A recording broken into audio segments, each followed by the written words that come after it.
ये है जम्मू कश्मीर से वसीम राजा मुगल, एक अभिनेता और एक मॉडल, और ये है दामिनी बजंका, एक डीजे। ये जोड़ा पिछले 6 साल से खुशी खुशी साथ रह रहा है, लेकिन जब इन्होंने शादी करने का फैसला किया तो इन पर मुसीबत का पहाड़ टूट गया। शादी के बंधन में बंधने से कुछ दिन पहले दामिनी अपने परिवार से मिलने के लिए मुंबई से गुवाहाटी चली गई, लेकिन बाद में उसे वहां से कथित अपहरण का सामना करना पड़ा, जिसका आयोजन उसके मुताबिक उसके परिवार ने किया था। कथित तौर पर बाद में उसे जबरन ड्रग डी एडिक्शन सेंटर केंद्र में ले जाया गया।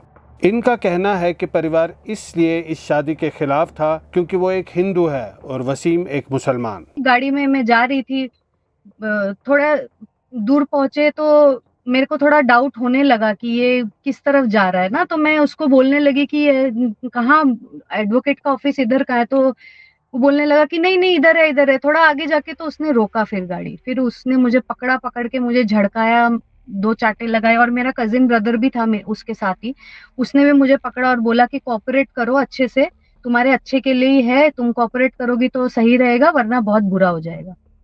तो मैं भी बहुत डर गई थी। फिर उसके बाद वो लोग और आगे लेकर गए तो एक जगह पे रोक दी, एकदम अंधेरा था वहां पर, गाड़ी रोकी उन लोगों ने और पीछे से बहुत सारी लड़कियां वहां पे थी। मैं वैसे ही डरी हुई थी, बहुत ज्यादा पैनिक कर गई थी।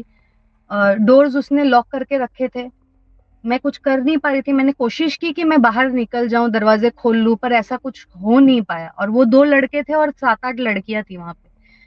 उन लोगों ने डोर खोला और मुझे घसीट के निकाला वहां से। दामिनी जी, आप एक हिंदू हो, आपको एक मुसलमान लड़के से मोहब्बत हो गई, आप उनके साथ रहने लगी, लेकिन जब शादी की बात आई तब आपके परिवार वालों ने आपको किडनैप करके एक रिहैबिलिटेशन सेंटर में डाला, जहां पे ड्रग एडिक्ट्स को रखा जाता है ताकि ये शादी रोक दी जाए। वहां पे ड्रग एडिक्शन सेंटर में आपकी किस तरह की एक्सपीरियंस रही? बहुत खराब ही एक्सपीरियंस था, क्योंकि मेरे को पहले शुरू में तो समझ में ही नहीं आया मैं कहाँ पे हूँ। फिर 2-3 दिन में जब मेरे को पता लगा कि यहाँ पे ड्रग एडिक्ट्स है, एल्कोहलिक्स है, क्रिमिनल्स है, उनके बीच में मेरे को रखा गया है। मैं इकलौती नॉर्मल इंसान हूँ वहाँ पे। मैं बहुत पैनिक करती थी, सो नहीं पाती थी, रात रात भर जगती रहती थी। मेरे को ऐसे लगता था कि कोई अभी आएगा और मेरे को कुछ कर देगा। वसीम तब एक परेशान आदमी था जो अपने मंगेतर का पता लगाने के लिए दर दर की ठोकरें खा रहा था। चिंता में डूबे हुए उसने दामिनी के परिवार को फोन कॉल किए, लेकिन दूसरी ओर से चुप्पी मिली।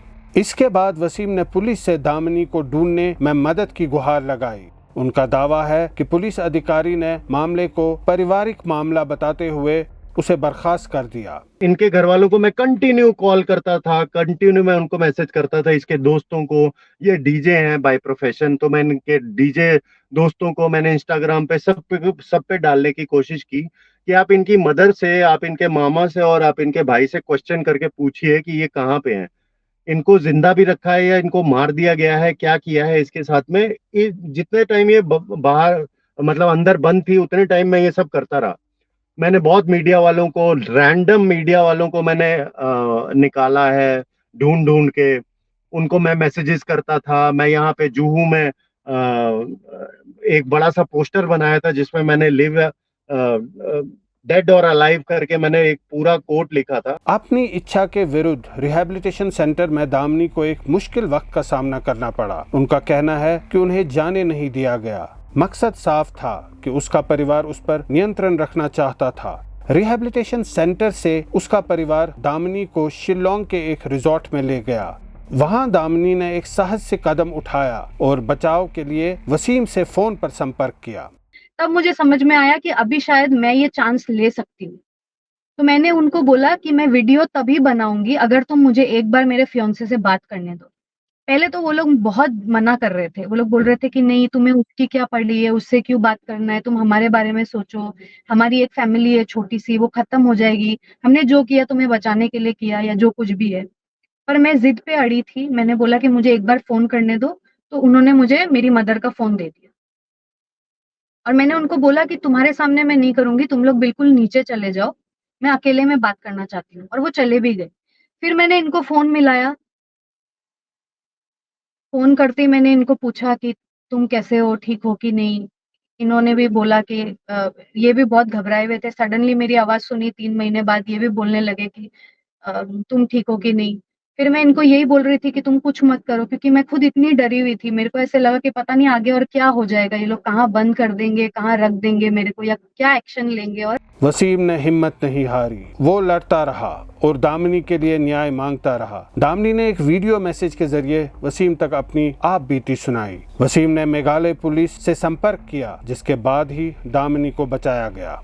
लेकिन जहां दामिनी की आप बीती पारिवारिक जबरदस्ती की वास्तविकताओं की ओर इशारा करती है, वहीं ये सवाल भी उठता है कि दामिनी को इस बुरे दौर से गुजरने के लिए क्या उसके परिवार से कोई जवाबदेही होगी। श्रीनगर से जफर इकबाल, मोजो स्टोरी के लिए।